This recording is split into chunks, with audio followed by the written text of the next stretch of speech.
दोस्तों, कृति की शादी के लगभग 2 साल गुजर जाते हैं। इन 2 सालों में कृति को एक भी बच्चा नहीं होता है। जब 2 साल गुजर जाते हैं तो उनके ससुर और रिश्तेदार वाले कृति को ताना शुरू कर देते हैं। इस तरह से बातें कहना शुरू कर देते हैं जिसकी वजह से कृति काफ़ी परेशान हो जाती है। दोस्तों, उधर जो कृति का ससुर होता है वह कृति पर गंदी नज़र रखता है। एक दिन अचानक से घर में कोई नहीं होता। रात की वक्त था।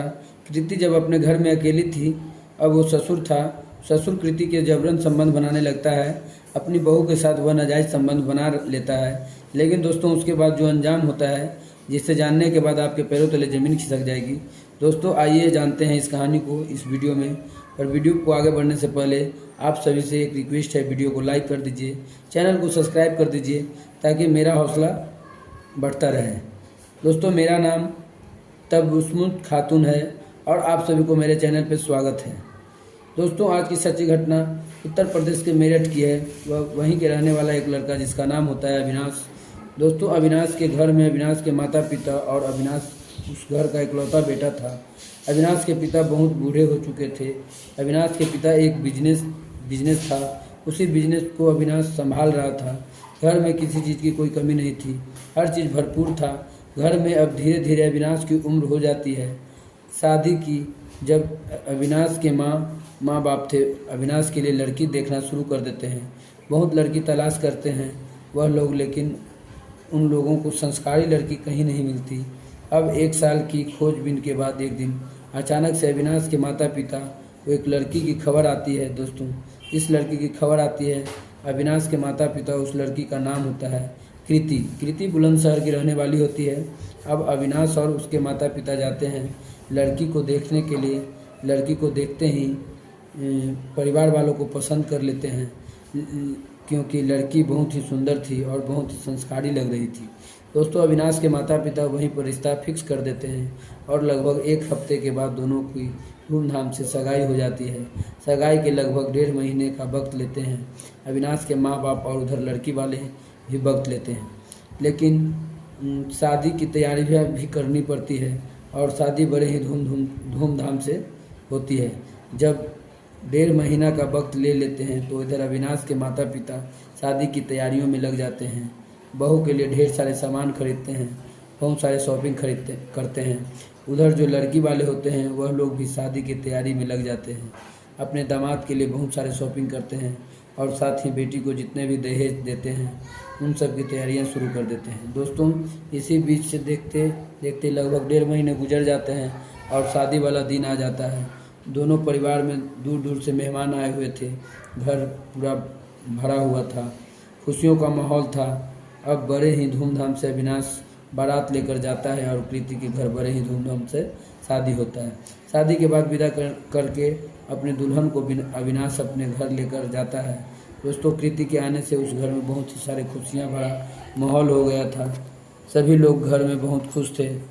दोस्तों, जैसे कृति उस घर में आती है, लगभग 1 हफ्ते 10 दिन अंदर ही कृति अपने सास ससुर का दिल जीत लेती है। और जो अविनाश था, अविनाश भी कृति से बेहद बहुत प्यार करता था। अविनाश कृति की हर छोटी बड़ी ख्वाहिशों को ख्याल रखता था। और जो अविनाश के माता पिता थे, कृति अपनी बेटी की तरह मानते थे, क्योंकि अविनाश उन दोनों का इकलौता बेटा था और इकलौती बहू बन गई। कृति को बहुत प्यार मिल रहा था। वहाँ जितना प्यार कृति को अपने मायके में नहीं मिल रहा था, उससे ज़्यादा कृति को उसके सास ससुर करते थे। अब यह बात कृति अपने मायके वाले को भी बताया करती थी, उनका वहाँ कितना ख्याल रखा जाता है। अब इस बात से कृति के मायके वाले थे, कृति के माँ बाप बहुत खुश थे कि उनकी बेटी ससुराल में बहुत ही अच्छे से रह रही है।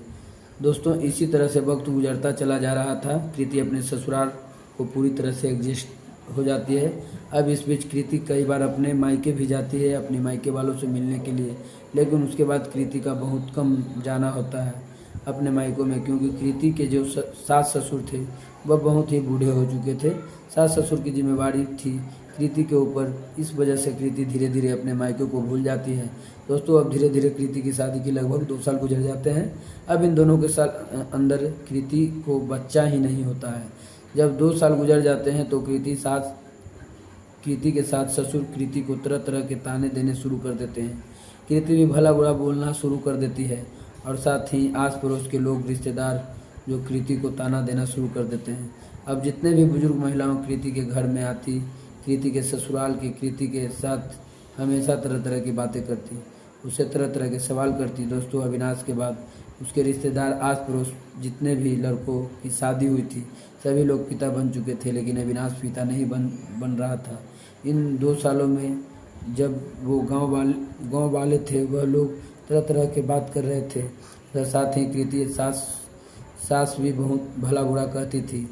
इस बात से कृति बहुत परेशान हो गई थी। दोस्तों, एक दिन कृति अपने पति से कहती है कि मुझे बहुत बुरा लगता है जब आपकी माँ गांव की औरतों मुझे भला बुरा कहती है। चलिए न जाकर डॉक्टर से मिलते हैं और बताते हैं कि अपनी परेशानी। दोस्तों, जो अविनाश होता है वह कृति की बात सुनता है और एक दिन छुट्टी लेकर चला जाता है। अच्छे डॉक्टर के पास डॉक्टर से मिलता है। दोनों अपना अपना चेकअप करवाते हैं। और दोस्तों, एक डॉक्टर थे, वह कहते थे कि तुम दोनों को भी कोई गड़बड़ नहीं है, कोई प्रॉब्लम नहीं है, तुम दोनों सब्र रखो, तुम दोनों माता पिता जरूर बनोगे। दोस्तों, डॉक्टर से मिलने के बाद वह दोनों रिलैक्स फील करते हैं और अपने घर आ जाते हैं। अपने आगे की ज़िंदगी यूं ही गुजारने लगते हैं। दोस्तों, अब इसी तरह से वक्त गुजरने लगता है, लेकिन जो कृति के ससुर थे उसकी नज़र सही नहीं थी। कृति के ससुर की नीयत अपने बहू के प्रति सही नहीं थी। वह हमेशा अपने बहू को गंदी नज़र से देखा करते थे। अब इन 2 सालों में कृति को बच्चा नहीं होता है, तो कृति के ससुर ने मन में ही अब एक अलग ही ख्याल पैदा हो जाता है। वह अपने मन में एक अलग ही प्लानिंग बनाने लगते हैं। दोस्तों, अब इसी तरह से एक दिन अविनाश के घर में उसके मामा की बेटी का इनविटेशन कार्ड आता है। उसकी मामा की बेटी की शादी थी और उन पूरे परिवार में वहाँ जाना था शादी में। लेकिन दोस्तों, किसी कारण से कृति नहीं जा पाती है, तो वह अविनाश था, वह अपनी माँ को लेकर चला जाता है अपने मामा के घर, और कृति इधर अपने ससुर के साथ घर में अकेली ही रुक जाती है। दोस्तों, जिस दिन अविनाश अपनी माँ को लेकर अपने मामा के घर निकलता है, उस दिन अविनाश को पिता का मन में लड्डू फूटने लगता है। उनको जो मन था वह गार्डन हो जाता है। सब उनको वह मौका मिल चुका था जितने सालों से वह इंतज़ार कर रहे थे। दोस्तों, उस रात कृति के ससुर और कृति घर में अकेली हो जाती है। अब रात की खाना बनाती है, कृति अपने ससुर को खाने के लिए देती है। उसके बाद कृति खुद खाना खाती है, किचन की साफ़ सफाई करती है और चली जाती है अपने कमरे में सोने के लिए। लेकिन दोस्तों, थोड़ी देर ही बाद कृति के ससुर उसको आवाज़ देते हैं और कहते हैं कि बहू ज़रा यहाँ आना। अब जो कृति थी ससुर की आवाज़ सुनकर चली जाती है ससुर के कमरे में और पूछती है, क्या बात है पापा जी, क्या हुआ। अब जो उनके ससुर कहते हैं कि मेरे पैरों में दर्द हो रहा है, ज़रा तेल से मालिश कर दो। दोस्तों, कृति तेल ले अपने ससुर के पैर में मालिश करना शुरू कर देती है। लेकिन दोस्तों, उसी वक्त जो कृति के ससुर थे कृति को अपनी तरफ खींच लेते हैं और उसके साथ ज़बरदस्ती संबंध बनाने लगते हैं। कृति बहुत विरोध करती है, लेकिन उसके ससुर एक भी नहीं सुनते। और उस रात में कोई नहीं था, कृति की आवाज़ कोई सुनने वाला भी नहीं था। जब कृति के ससुर संबंध बना रहे थे, उसके बाद कृति से कहते हैं कि अगर तुमने यह बात घर में किसी से भी कही तो फिर अपने मायकों में भी किसी से कही तो मुझसे बुरा कोई नहीं होगा। कृति को बहुत डरा धमका देते हैं दोस्तों। और कृति के ससुर इतना ही कहते हैं कि 2 सालों से तुम माँ नहीं बन पाई हो, तो तुम्हें मेरा बेटा नहीं दे पाया, वह मैं तुम्हें देना चाहता हूँ। मैं तुम्हें माँ बनने का सुख देना चाहता हूँ ताकि तुम लोगों को ताने सुनने से बच पाओ।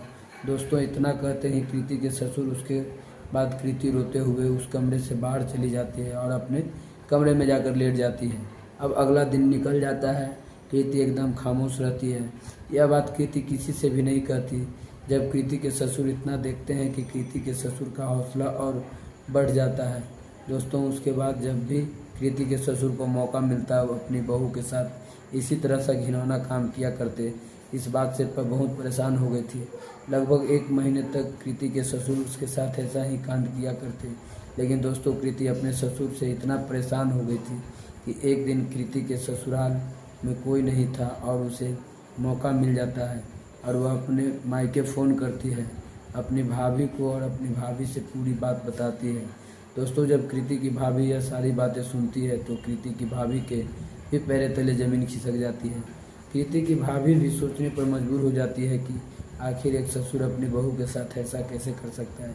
दोस्तों उसके बाद कृति की भाभी अपने घर में अपने सास ससुर और अपने पति को बताती है। इसके बाद जो भी कृति के माँ बाप और उसके भाई थे, पूरे फैमिली उठकर कृति के ससुराल चले जाते हैं। कृति के ससुर को खूब भला बुरा कहते हैं, खूब खरी खोटी सुनाते हैं, खूब बवाल करते हैं। पूरे गांव के लोग वहां पर जमा हो जाते हैं, सभी को यह बात पता चल जाता है। दोस्तों उसके बाद उनके घर वालों कृति को लेकर सीधे थाने में चले जाते हैं। थाने में ले जाने के बाद कृति पुलिस वालों के सामने अपने ससुर के खिलाफ बयान देती है। पुलिस वाले यह सारी बातें सुनने के बाद उनके ससुर के खिलाफ रिपोर्ट दर्ज करते हैं और उसी वक्त पुलिस टीम चली जाती है। कृति के ससुराल और कृति के ससुर के अरेस्ट करके थाने लेकर आते हैं और उसके बाद कृति अपने ससुर को जेल की सलाखों को पीछे भेज देती है। दोस्तों यह पूरी कहानी आप लोगों को सामने, इस कहानी के ऊपर आप लोगों को क्या राय है, अपनी राय कमेंट में सेक्शन में ज़रूर दीजिए। दोस्तों इस घटनाक्रम को सुनाने का उद्देश्य है कि भावनाओं को ठेस पहुंचाना नहीं, बल्कि समाज को सतर्क करना है, जागरूक करना है, ताकि आप अपना भी फैमिली को ख्याल रख सकें। दोस्तों मेरे पिछले वीडियो में जितने भी लोग कमेंट किए हैं उनके नाम कुछ इस प्रकार हैं। असलम शान, गोपालगंज, बिहार से। जय हिंद।